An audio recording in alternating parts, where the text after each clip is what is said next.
Anganwadi కేంద్రాలకి promotion ఇవ్వబోతున్నారట. ఇదొక అద్భుతమైనటువంటి అవకాశం వాళ్ళకి. ఏదైతే తాజాగా అంగన్వాడీ కేంద్రంలో అంగన్వాడీ కార్యకర్తలు 10వ తరగతి ఉత్తీర్ణులై ఉండాలి.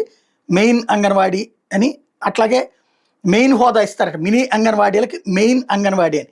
ఇలా మెయిన్ అంగన్వాడీ కేంద్రం అవ్వాలంటే అంగన్వాడీ కార్యకర్తలు 10వ తరగతి పాస్ అయి ఉండాలి. రాష్ట్రంలోని 6,497 మినీ అంగన్వాడీ కేంద్రాల్లో పనిచేస్తున్న కార్యకర్తలు 10వ తరగతి పాస్ అయిన వాళ్ళు 4,687 మంది. తొలి విడతగా వీళ్ళని మెయిన్ అంగన్వాడీలుగా మార్చబోతున్నారు. దీంతో వీళ్ళకి నెలవారీ వేతనం 7,000 నుంచి 11,500 రూపాయలకు పెరగబోతుంది. తద్వారా ప్రభుత్వంపై ఏడాదికి 25 కోట్ల అదనపు భారం పడబోతుంది. మిగతా 1,810 కేంద్రాల్లో పనిచేస్తున్న కార్యకర్తలకి 10వ తరగతి పాసు లేదా ఏడాదిలోపు 10వ తరగతి పాస్ కావాలని నిబంధన పెట్టారు. ఆలోపు ఉత్తీర్ణులైన వాళ్ళకి మెయిన్ హోదా కల్పిస్తారు. కాలేకపోతే మినీ అంగన్వాడీ కార్యకర్తగానే కొనసాగుతారు. ఇది అధికారులు తాజాగా చెప్తుంది.